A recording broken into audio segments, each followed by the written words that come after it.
You're listening to the Blunders and Flagons podcast.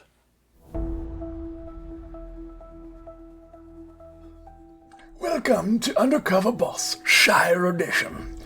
Tonight we follow Dahlia Took, boss of the Green Dragon Inn, as she disguises herself to uncover the truth behind her famous establishment. What secrets will she find among the regulars and travellers? Let's dive in. Evening, folks. Name's, Daisy. Just started here. What can I get ya? Well, Daisy, I'll take a pint of ale. And maybe a bit of insight about what's in that Boffin's crock stew, eh? Oh, that stew, eh? Heard it's something special. What's the big fuss? Big fuss? Oh, Daisy, you got no idea. Well, just last week, some lad showed up with a ladle. Tried to sneak a bit into his flask, he did. A ladle? You're joking. Hey, he's not. And get this, another one claimed to be a stew scholar. Said he'd cracked the secret of spices. Ridiculous. Excuse me, I couldn't help but overhearing. Look, I'm not a spy or anything, but if you just tell me what's in that crock, I'd pay handsomely. 2 silver pennies right here. 2 pennies? You could buy the recipe for all the treasure under bag end. Gerda guards it like Bilbo himself guards his treasure. Oh, so it's Gerda, eh? She must be clever, that one. Clever's an understatement. Last Yule, someone tried bribing her with a whole pie. She didn't spill a crumb, not even for custard. And so, Dahlia's undercover journey reveals a stew surrounded by more mystery than a wizard's hat. What will she do with her newfound knowledge? Tune in next week as she confronts the stew spies, the stew fanatics, and possibly Gerda herself, if she can stop laughing long enough. Ladles? Stew scholars? And 2 silver pennies? What's the world coming to?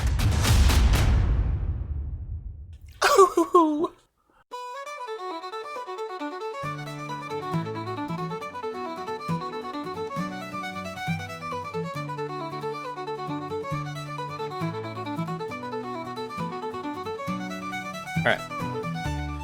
Welcome to Blunders and Flagons, the podcast where sleepy hobbit heads meet cozy hobbit beds in the world of Middle-earth. I am Daniel, and I play the lovely and quirky hobbit herbalist, Barry or Barilac Bramblefoot, and I am here to join you on this wonderful epic journey filled with laughter, questionable decisions, and a fair share of hobbit-size antics. Hi, you guys. My name is Drew, and I'm so happy to be here to play Banjo, the Grow Man, because Banjo's last name is Grow Man. This guy, he's been having a great time wandering through the area of the Shire with his newfound pals, and I'm very excited to see what adventure awaits and see how many boffins we can crock. Hello everyone, I'm Jeremiah, or Jerry, as most people refer to me as. I am playing the illustrious Barty Took, a wee lad who decides he wants to be a dwarf more than he wants to be an hobbit. And he's not a grammar Nazi, but it is right to say "an" before the word starts with an H. So good. Is it? I like it. I am David, the lore master here in the Shire, where 3 cozy hobbits have set out on an adventure to assist Sheriff Bolger in the Yuletide preparations, starting with the acquisition of the recipe for Boffin's Crock, the famous soup in the Shire. High stakes, people. This is what we're talking about. Forget saving the world. Forget, rescuing damsels in distress. Nah. This is the stuff that real campaigns are made of. Finding a recipe for Good soup. I have a question. If it's high stakes, why are we looking for soup? Okay. that's a real Humdinger. that was a real Barty quip right there. That was a real Barty Solid. quip. I like that Barty quip. Already in character, lads. Let's go. When we left off last time, you had made the harrowing journey in record time to the Green Dragon Inn from Mickledelving. You arrived in Hobbiton, and you were seeking the recipe for Boffin's Crock. You walked into the Green Dragon and immediately upset the cook by lying about what dish you had. And so here we find you. You have made something of a spectacle. Somebody in sheriff garb has just left the tavern with a whoosh, and you are left amidst the chuckles of your fellow patrons, laughing at the secret of Gerda Boffin delivering the mushrooms for Boffin's Crock here at the Green Dragon Inn, despite the fact that they are out today of that illustrious soup. As the chuckles kind of die down and everyone returns back to their business, you're left with your gravy sandwiches in your hands and your thoughts on how to obtain what you are seeking to bring back to Sheriff Bolger.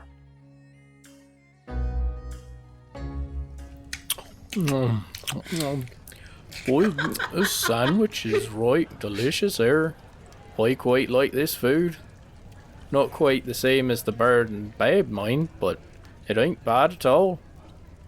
So, about this Gerda, think we should ask around? See if anyone knows where she lives or where we can get these elusive mushrooms from? Because I think we should ask around. That's a great idea. I'm not sure who we'd ask, though. It seems we're kind of a laughing stock in sorts. Well, those lawmen always know what's what. Maybe we go outside where that feathered cap fellow went and see if he I must he stop knows. you there. I must stop you there. See, we want to stay away from the law. Remember? Oh, right. I forgot. I did not realize that was that guy. Yeah, you are right. See, I think whenever Sheriff Bolger says something, I just really tune it out. I must be, because I think he said something about don't water down the soup, and that was the first thing I suggested. And then he also said don't bump into any other of lawmen, and I also wanted to do that first thing. I need to write down all this guy says. He's pretty knowledgeable. I think, for the time being, let's put our listening ears on and our talking mouths off, eh? That might be the brightest thing you've said yet today, Master Barry. I didn't even come up with that. Me ma used to tell me it all the time. Well, maybe you should have listened to her advice a little more. You've gotten us quite into the mess, you have. Oh, I have? Why, I do. Why? Stop fighting. Dad and Dad are fighting. Let's not go there. Well, who wants to be the mob then? You young folks don't have the patience and wherewithal to think about your problems before you go rushing headlong in decisions. You and Banjo both need to cool your heads, and I believe thinking is the right answer now. So, we all just think and listen and see if we can hear anybody talking about Gerda, where she might be. As you take a pause and you kind of listen to your surroundings, there is kind of an impromptu singing session that's broken out. Quite a few have gathered more around the fireplace with their flagons held high and singing a jaunty tune about the Green Dragon having the best ale in all the realm. Something like, the only brew for the brave and true comes from the Green Dragon. And everybody, toasts and downs their flagons. Most of the conversations going on are fairly raucous at this time. It's pretty much high time here in the tavern.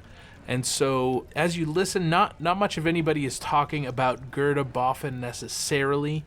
You can, if you'd like, somebody can go ahead and make a perception check. Just roll your d20 and tell me what you got.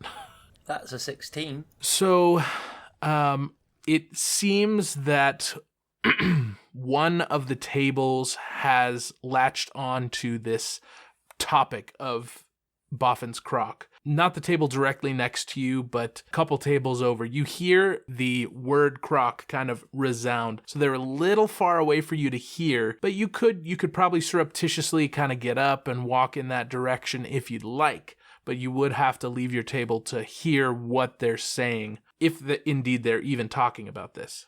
Right, guys, I think I hear someone mentioning crock over here. I don't want to upset you again, Master Barry, but think we could learn something maybe from this. We've already made ourselves rather noticeable. Obviously, I'm not the right choice to go over there. I'm loud as oxes. I think I might be able to come up with an excuse. Let me just take a gander over in that direction and see what's what. So I'm gonna... I know. You can throw your herbs in the fire and pretend like you lost them. I don't think that's a particularly brilliant idea, lad. Where do you come up with these, you know? Well, here's what I was thinking, right? So, if you chuck your weeds over on into the fire, it'll smell great, first of all. It's a win in the first place. The second thing is, it gives you an excuse to get closer to the table to try to save them from the fire. Right, but we're trying to not make a scene, and what you're describing is pretty much the textbook definition of a scene. So I don't think that's a particularly pertinent idea, lad. Well, I'm trying. I appreciate it. And one of these days, you'll come up with a fine idea. I just have faith. Master Barry, what's pertinent mean? It means relevant to the current situation, lad. I write that down. This from the kid who knew the acronym for TFOFL or whatever it was. Against TFOFL. I would like to gaze over in the direction that Barty had mentioned the folks were talking about the Boffin's Croc. And I would like to see what is in that direction. If there's like a trophy that I could kind of wander over and look at, or if that's where the exit is to the bathrooms or something like that.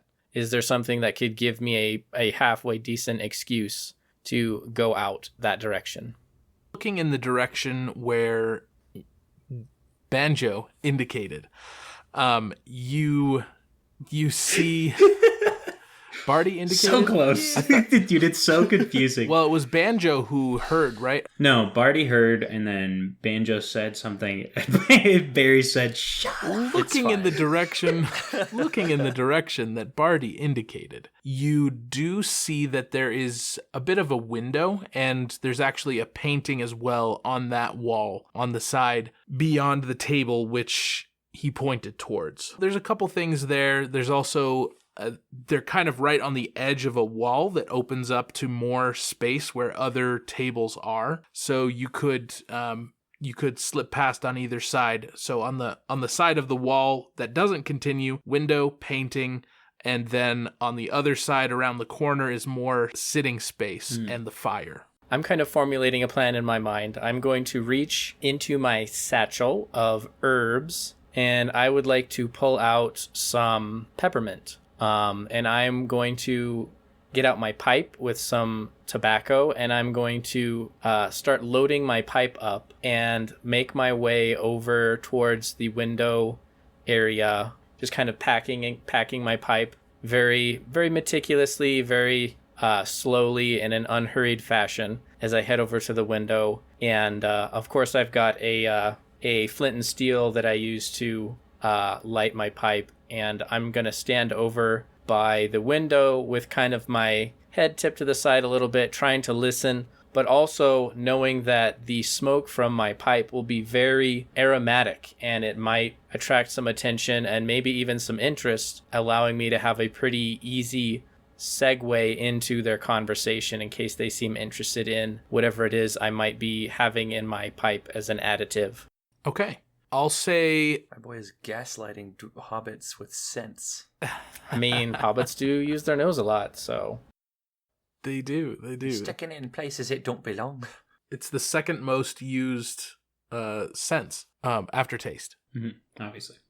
Makes sense. So we'll say, I was going to say stealth check, but if you're being overt with like you're trying to insert yourself into the conversation via smell, that's more of a persuasion. So I'll say go ahead and roll a persuasion check just to see, is this something that you can pull off to kind of jump in at the right point in the conversation. Okay. You make your way over towards the table in question, and There's 5 hobbits sitting there, chatting it up, having a chin wag, as some hobbits would say. Well, the last time I came here, they had quite a few bowls of Buffin's crock left. Today, they barely had any, and I'm lucky to have gotten the scrap I did. Another hobbit replies, Oh, yeah, they seem to run out very quickly today. I wish that they made more of it.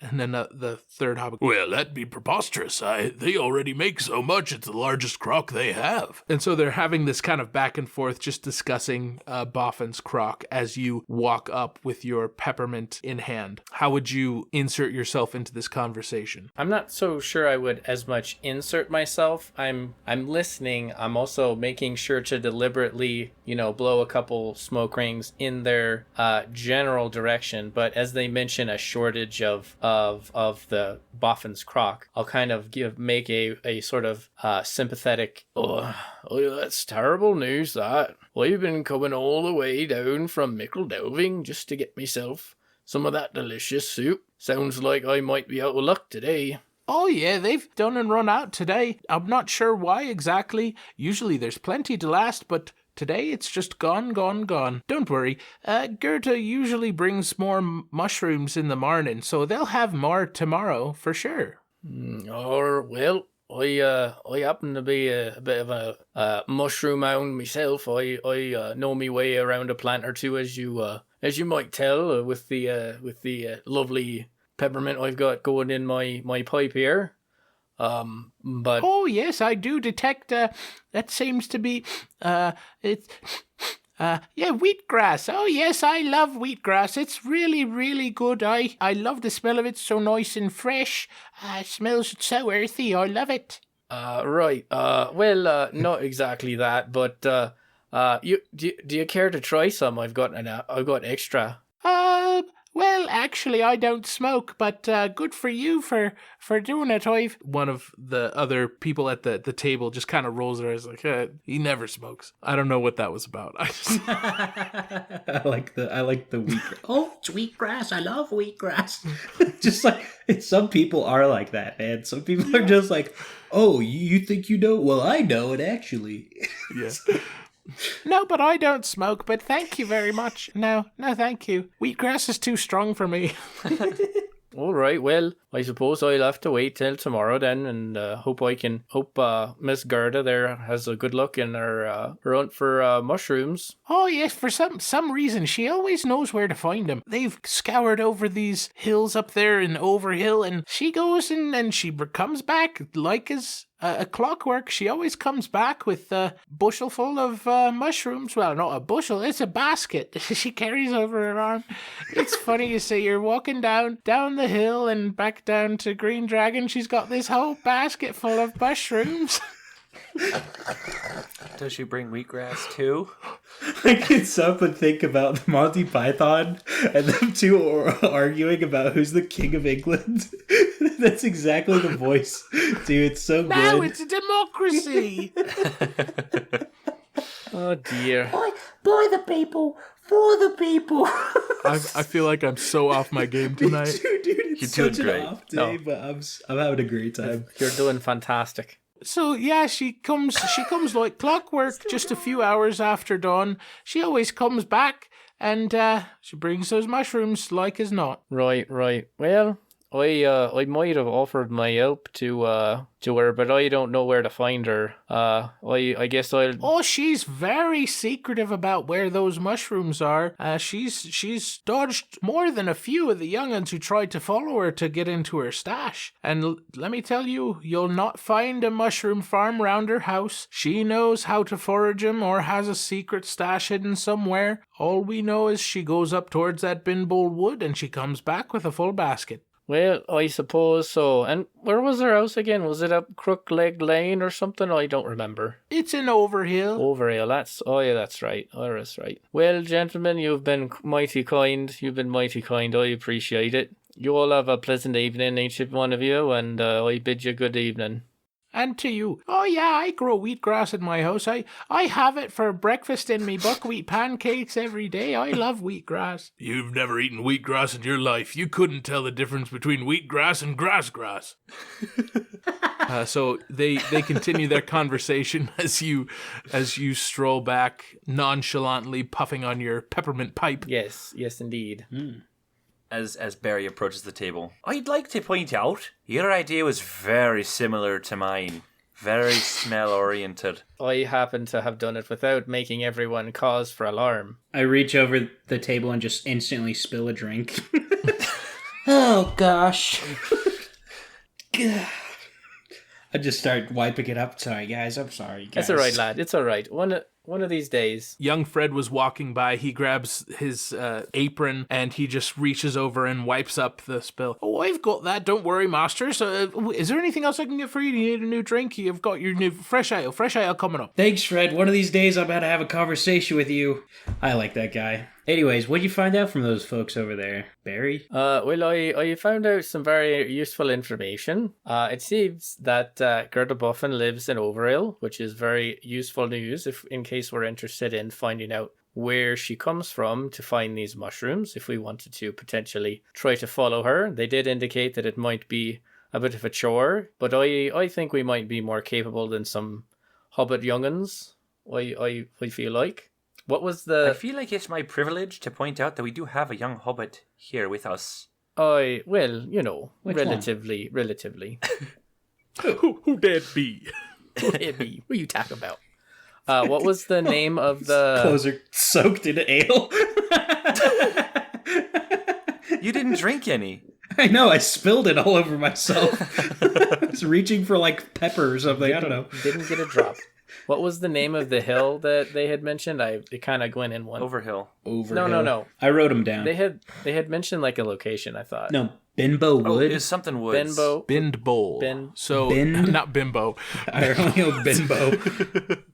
So I shared a map, Binbowl Woods. Oh, yeah. Blimblo Boo. If you see Hobbiton, go up from there, you see Overhill. I see. And up from there is Bindbowl Wood. And that was the location that she's supposed to be looking for them? That's the direction they said she goes and comes back. There's only one way to get from Hobbiton to Overhill, right? And that's the river. There's only one road. Well, it's over the river. Send it's us the road. up the it goes river. over the river. Where we're going, we don't need roads. All right, so lives in Overhill, goes in the direction of Benbow Woods. Nobody's been able to follow her. No mushroom patches around her house. She hasn't met a vivacious group as us. Yes. I relate all of the information that I have gathered, and I wrap up. So I'm not sure what we should do exactly, but I suspect we'd all think a little more clear on a full evening of rest. I don't know about you, but I've had a long walk today. My belly's full and my head's full of ale. I'm not sure it's the best time exactly to formulate a plan, but if we're interested in trying to follow Miss Gerda Buffin, we'd have to get a very early start in the morning, and I think it's rather late as it is. So we best get to bed, and we'll wake up early in the morning and discuss it over early morning tea. That's a great idea. I'm exhausted. I did not sleep very well last night. I slept you did so not. good last night, I could sleep another night. All right, Right, so what's a hobbit got to do to get a room around here? I suggest we probably want to speak with the proprietor of the inn. I forget her name, but I'm sure we can find that out. We can ask for a room, and perhaps I might be able to include some herbs and such to perhaps soften her mood after we've offended her cook, who seems to be rather easily offended, I'll admit, and then we'll have a good night's sleep. I wonder if I could have killed that duck we came across on the way over here and given it to people for money. Like you give people money or herbs for money. You might, yeah. Should I start doing that? Yeah, it's called a trade, and it's mighty convenient when you don't want to carry around loads of coin. Aye. Writes it down again. That's very good. Take those notes. Very good. The camera zooms in on Banjo's notebook, and it's just scribbles. It doesn't actually have any words. he never passed his handwriting class. Considering these things, the tavern is continuing to be raucous, and certainly there are quite a few patrons here. You do see both Dahlia and young Fred coming in and out of the kitchen, bringing more food, ale, and serving the guests that are about.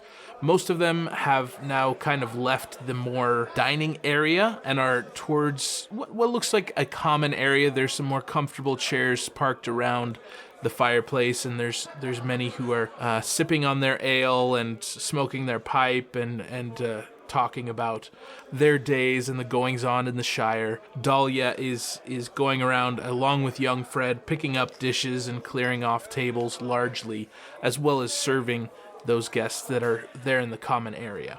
I will give Barty a nudge and nod toward Dahlia. Go ahead. Why don't you make arrangements for the room there? What? Me? I thought you had the herbs. I do, but I'll volunteer that after you've... Give me that bag. Give me your bag of herbs. There you go, What's lad. this? Don't crush them.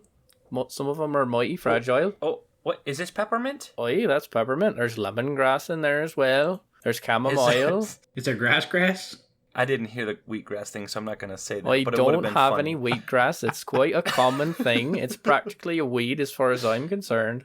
I don't know what that... Oh, so it's a wheatgrass. I don't know what that bloke was going on about. I think he's a bit too drunk. Barty snatches the bag kind of roughly out of Barry's hand and just kind of huffs. Fine, I'll talk to the lady since you're too weird too. Over towards the common area where they're kind of singing, and the guy who you were talking to, I love wheatgrass. Oh, it's so good. I love it so much. Oh, it's my favorite. So Dahlia's passing by, and she sees you. Oh, hello. Is there anything else that we can get for you? How are you all doing? Is everything all right to your satisfaction? Oh, the food was just great. Would have been better with perfect. mushrooms, but I understand how it can go sometimes. Question for you. Just since we're talking about mushrooms, was Buffin, Mrs. Buffin, was the mushroom that she brought this morning, was it less? Oh, so someone let slip the secret of Gerda Buffin's. Yeah, real secret. You made me feel like a Delivery. bloomin' idiot. Well, it's a nice, fine joke we locals play on those out-of-towners real that funny, come real by. funny. It's partially how we split the difference. Nothing harmful in the Right. asking. Right. Poor old Rumbold, he's the only one who thinks it's actually a secret. And he's the cook, right? Oh, that's I'll correct. do my best to remember Rumbold. Anyways. Well, you best steer clear of him for a bit. I don't think he's having a favourable attitude towards you at this time. Poor Phil, I feel bad for him. Must be hard looking that great. He takes these things very seriously. This is his life. As you should. Question.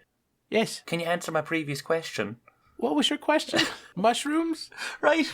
I was wondering if if the mushroom lady, who I definitely remember her name, did she have a smaller load this morning? Actually, she didn't bring a delivery this morning. We had leftover mushrooms from the day before. She only brings them every few days. And they usually last us for a while, but our business has been booming recently, Right. and so we've run out. And but I've told her, and I told her today that we were low. Right. And so typically she'll go, every few days and bring more, whether we ask her or not. But tomorrow she'll definitely go, as is our agreement.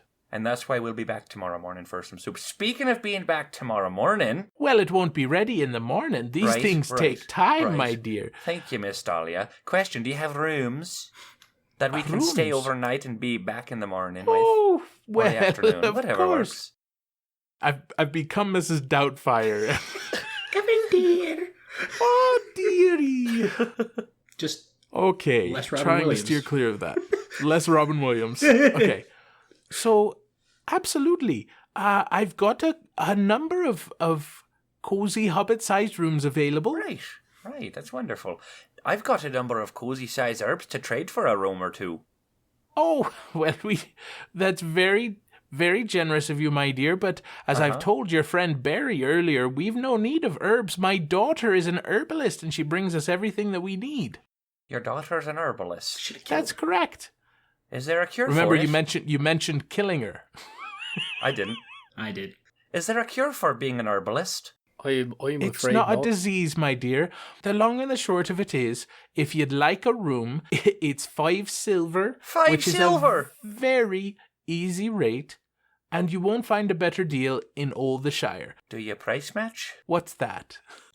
You know those machines that have a Target where you take the barcode and just go beep, and it shows you how much it is? Right. No, so listen, right? I don't know any of those words.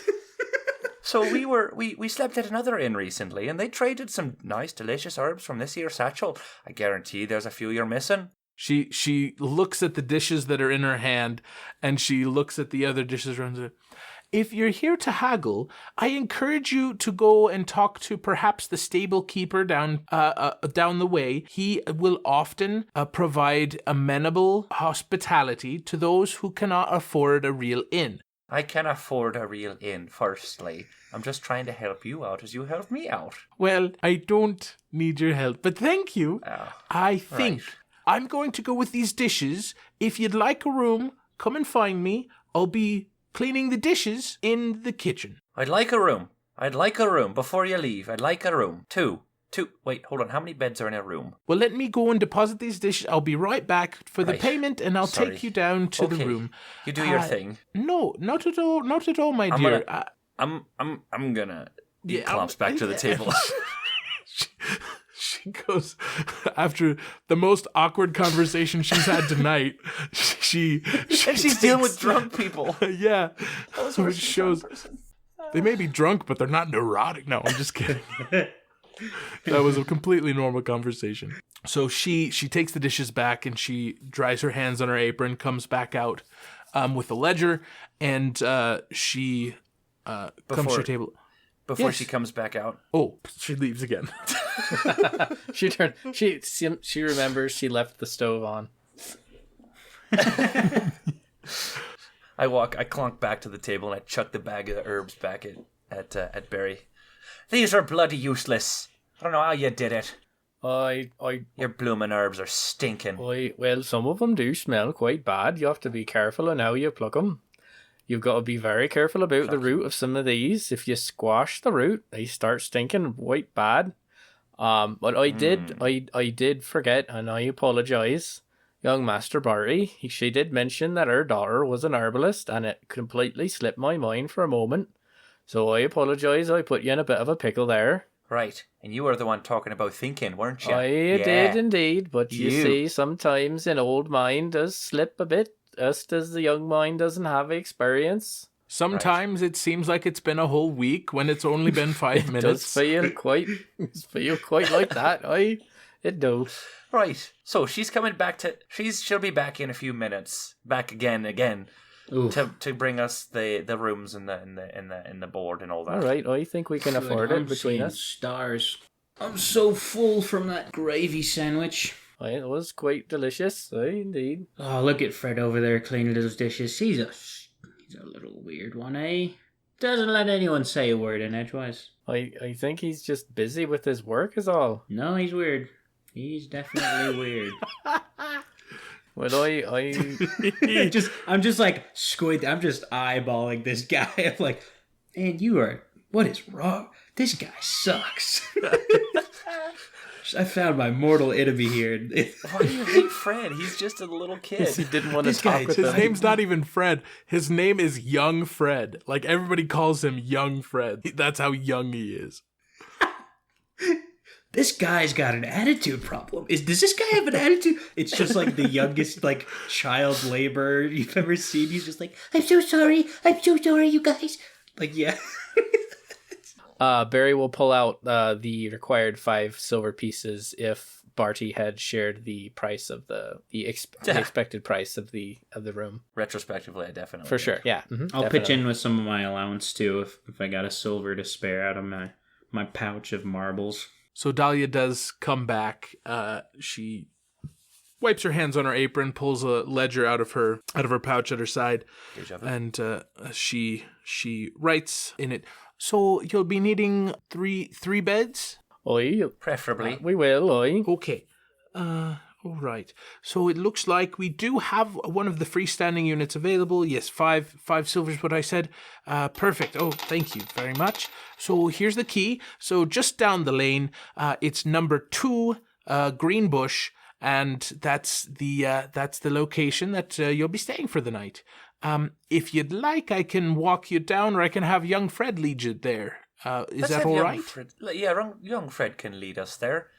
Are you ready to go now, or do you have more plans here in the evening? Many of the gentle hobbits are gathered in the common room, swapping stories and smoking their pipes. You're welcome to stay there as long as you like. Young Fred will be around, tidying up and doing the dishes, and he'll run you down. It'll only take a minute. I think the Lore Master wants us to listen to some stories. He actually doesn't. He has no stories left to improvise. If there's no plan, then... I get up from the table. I'm just like, well, I'm going to go on an evening walk, and I'm going to try to collect some pebbles to smooth out into sling stones. Okay. So I'm going to go out and kind of do an evening walk and just collect some sling stones and maybe smooth them out with a little rough piece of sandpaper or something, and put them in, add them to my marble pouch, and just kind of, that's how I'm going to kill the time while we wait. In due course of time, we'll do a bit of a jump cut here. You are able to get Fred, who of course says not a word to you other than "Follow me. I'll take you down to your cozy room, number 2 Green Bush. We'll bring you right there." And he leads you with his quick little pad foots down to the cozy hobbit house. It's not more than just a one-room abode, but it is built into the hill, and it is very nice for what it is. You do find in there that, as per tradition and typical with these type of accommodations, there are some snacks set out on a table that has 2 chairs for either your midnight or first morning breakfast, and the accommodations are set up for you to make yourself at home while you're away from home. I realize that we spend about 75% of our time talking about what's happening in the tavern, which is great. Love nothing wrong with taverns. Love the taverns. We're immersed. I like it a lot. Just wondering approximately what time. Is it after dusk or before dusk, or... You had arrived at the Green Dragon just before dusk. Okay, so it's dark. Yes, so It is dark now at this point. It's not late evening, but it is definitely... It's a Yuletide festival, Yeah. so it's getting dark. It does get dark earlier. 5:30. In human terms, it would definitely be at least 8 or 9 already. Oh, okay. If you'd like, you should be able to pretty much wake up when you need to. Yeah. And get a full night's rest. Okay. Barry will probably, on the way to the house, kind of be glancing off to the side of the road into the hedgerows and any just kind of looking for signs of the different kinds of plants that might be found growing, what kind of herbs and things, just having an eye for, if I can see some mint growing, then I can probably assume that there might be, chamomile growing nearby or something like that. So he's kind of just, casually eyeing, particularly underneath the lampposts that probably will light the street, light the road. But once arriving to the house, he'll pretty much just take off his pack and start getting ready for bed. Yeah, there is a full moon, and as you mentioned, there are lampposts lining the road as you walk down, and it's not a far way. So you can see a few things. It's hard to make out specific plants, but in general, you can see the greenery, and it is getting into late fall, so there's a smaller number of different herbs, but you definitely can make some of the lay of the land out as far as what is about. And you make yourself comfortable in the evening. Yeah, I'm just keeping an eye out for birds in general. Okay. Interestingly, you do not see any birds. That's actually very interesting. No birds. The owl didn't follow us and threaten me again? No splash. Thought that it did. My character does not believe that it did. My character is very not skeptical at all, but I think that owl is gonna really come back and bite us, man. David probably forgot about the owl already. I should have killed that thing when I had the chance. Barty's going to take off his shoes reverently as usual. His wooden bowl, feather hat, goes off to the side. His axe comes off and it lays respectfully at the feet of the shoes, next to everything. And he rolls into bed with a sigh. Yes. Like at the Very feet of good. the shoes. That's really good. There's no interruption this evening as you all drift off to sleep. Nothing seems to pester you. Despite the fact that these are beds that you haven't slept in before, you make yourself nice and comfortable, whether it's the great meal that you had just prior to this or the excellent peppermint smoke that you inhaled. You find yourself drifting off to bed and to sleep peacefully, with nothing but pleasant dreams of eating and celebrating with your fellow hobbits. You wake up. How are you going about your morning routine here after a full night's rest? I'm gonna probably actually go on a quick look around for squirrels and the like. I'm just kind of getting an itching to sling some of these stones I found yesterday, so I'm probably early morning, or as soon as I get up, just gonna do a little peruse around the area for any like birds or squirrels or anything. Just some target practice. Okay, so that's the direction you're thinking. Who else? Well, obviously the noise that Banjo makes getting up and getting ready wakes Barty up. Although, as much as he'd like to go back to sleep, it doesn't happen.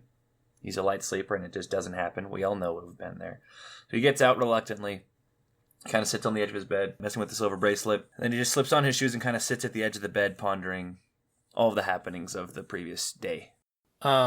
Barry will wake up feeling quite cold. It is late fall after all. And the room is probably, not the most perfectly insulated, so there's probably a bit of a chill in the air.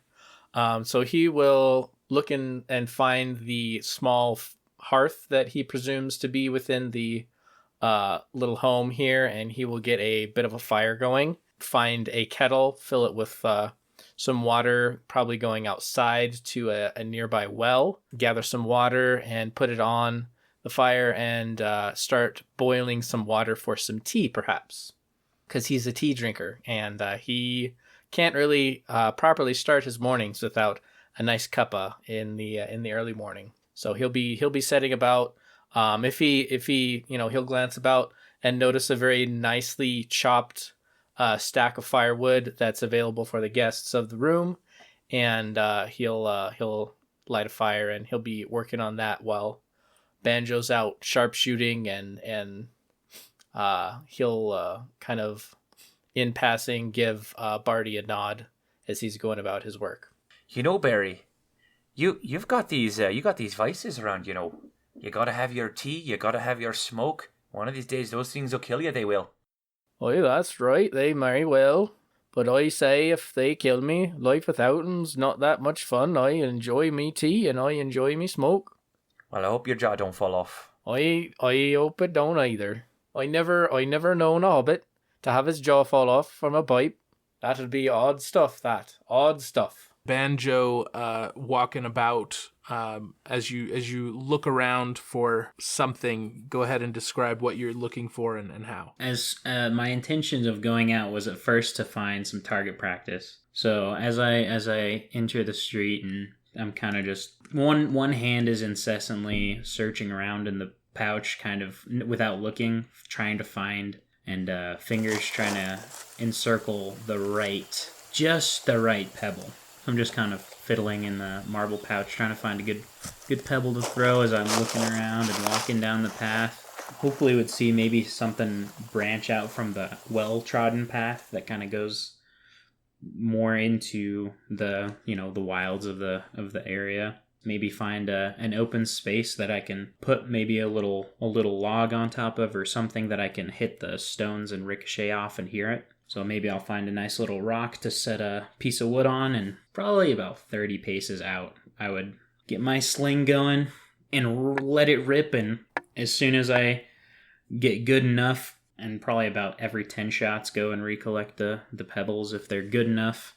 But I don't think I would be using good pebbles for sharpshooting practice. I do not think so. But after about 15 minutes or so, or at least when I feel the frost in my nose, I'll probably be like, okay, it is time to go back.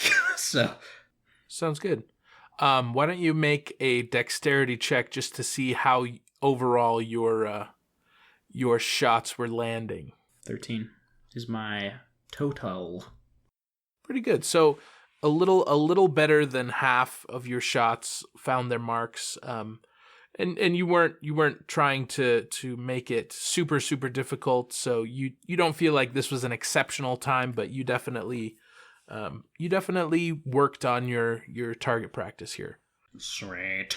So you arrive back and you all have gone through your morning routine. Where are you heading to begin your day? Well, it's still cold. It's still early. So we're headed, I assume, gentlemen, we're heading up to Overhill, right? We want to head that way? I'll start packing my stuff. Go in the room and make things all neat. Take everything that's mine, put it in my pack. Jostle it, nestle it on my back, and get stuff ready to head out, I suppose. When you had initially headed out, Banjo, you didn't notice too many people out and about. It was still quite early morning.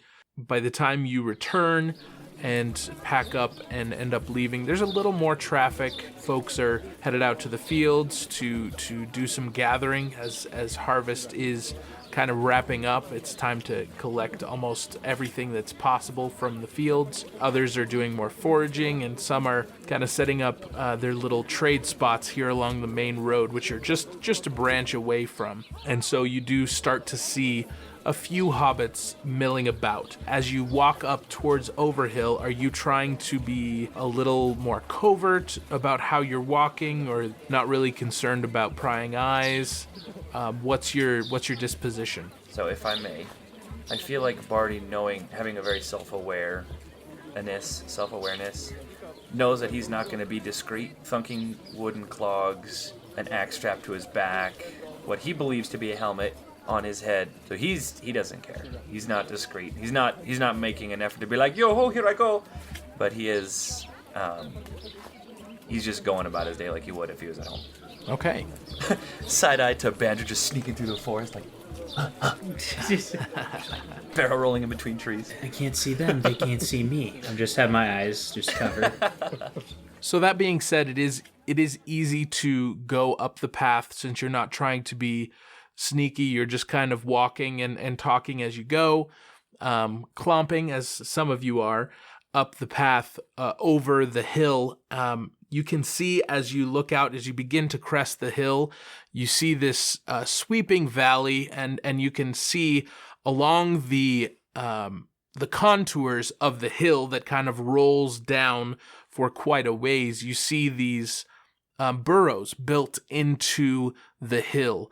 A very large one at the top, which even from Mickle Delving or anywhere around, you would know that to be Bag End, the famous and almost exclusive burrow. Yeah, definitely tourist attraction for you hobbits who haven't been too recently. There's only one more intricate and large hovel isn't the word that they use. There's a specific word. Smile. There's only one smile that is larger than this one, and that would be the Took's residence. So you know this is a famous place. Is the Took's place more of a house, though? No, Tuck, I think it's... I believe it's called Tuckborough. I don't remember. Or the I Grand, don't remember. Maybe exactly I'm thinking of the name. Buck or The Great the Smile. Grand or is Great it some Smile. hobbits that do live It's in either houses though? it's that either are- Smile or Smeal. I don't know. I don't know how to say it, and I wanted to avoid saying it because it is spelled strangely. But anyway.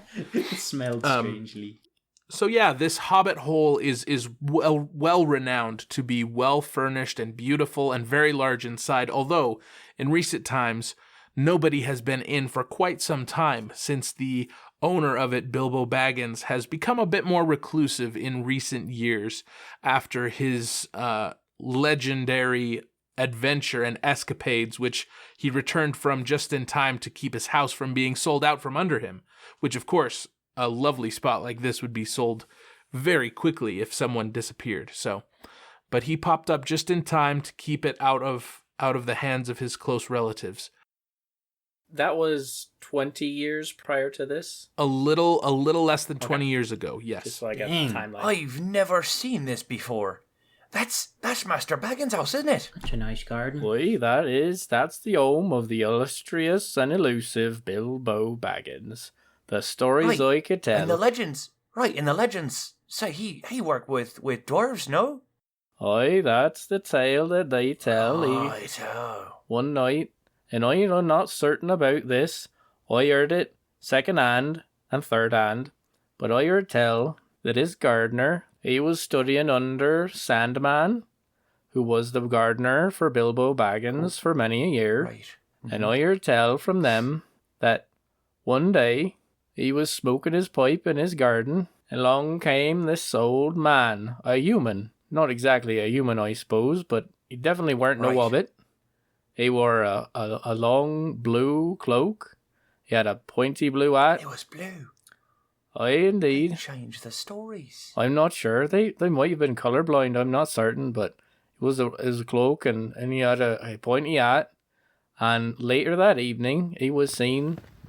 A trail of dwarves was seen coming up Bag End Hill, approaching, and I heard tell they stayed the night, and there was all sorts of singing and frolicking. I heard about them told about. Oh, stars. Poor Gaffer had quite the mess to clean up. Them dwarf boots tromping all over the garden, ruining all the flowers in the lawn and such. Quite a terrible thing, them and their ponies. What I'd have given to be a fly on that wall.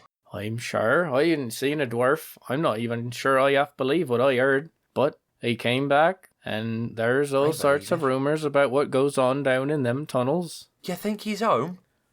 I'm not sure I'd want to try the door, lad. My great-grandpap's daughter said that we should not go towards there because they can turn you into a frog if you do. Because of the treasure that he has is from a dragon, and the dragon cursed the treasure, so anyone who touches it turns into a frog. I've heard that and many other tales. Except for Bilbo, of course. Maybe that's why we don't see him no more. Guy never comes out because he's a frog. Wake up! Wake up, sleepy hobbits! Wake up, sheeple! Hobbits? So you have this conversation as you continue up the path, and you do see as you crest the hill, there's a few puffs of smoke coming out of a well-concealed chimney protruding from the hill itself. Of course, you can look down and see the party tree, which is well renowned throughout the West Farthing as the place to gather for special occasions and such. Is that where the Yuletide Festival is going to be held? No, it's not. The Yuletide will be in Mickeldelving. I figured. So you crest the hill, and as you turn your eye north, you do see the community known as Overhill. It's only a few minutes up and over the hill, as everyone calls it, and you see a few houses. These are constructed, some out of stone, some out of wood, some with earthen mounds, kind of along the road as you proceed up towards the north. And you can see in the distance as you continue walking and up the hill as it continues to kind of increase in elevation gradually, slight plateau after you crest the hill itself, you see what you assume to be the Bind Bowl Wood. I assume that's the Bind Bowl Woods, lads. My jaw drops to the floor. Yeah, it's a forest, and you've heard rumors about this place. Most of them dark and scary. Although it doesn't look anything like the Great Wood that you've heard about on the other side of the Brandywine. But it is, to a hobbit, an imposing line of trees. But what used to be a great forest is what most of the Shire was. And this is all that remains of this segregated little bit of trees. And some say, as you've heard, that there could be wolves deep within this wood. And so as you see it, even though it's early in the morning and indeed the sun is beginning to share its warmth on you, you do begin to feel a bit of a shiver as you take a look at this wood and you see these imposing and tall pine trees, wooded brush along the base of it. You do find yourself wondering, is this a safe place? And you begin to even think you might see, even though it's far off, do you see red eyes staring back at you out of this deep and dark wood? What could possibly await you in the Bind Bowl? Got the wolfsbane ready to hand out to everybody. I was literally gonna say, I'm like, I just put my hand in my sling pouch and just slip on the two ends that I need to sling around my finger, just like, hoping just for safety. One can never be too prepared when encountering something you've never encountered before. And we will resume there when we come back next time for our 4th session.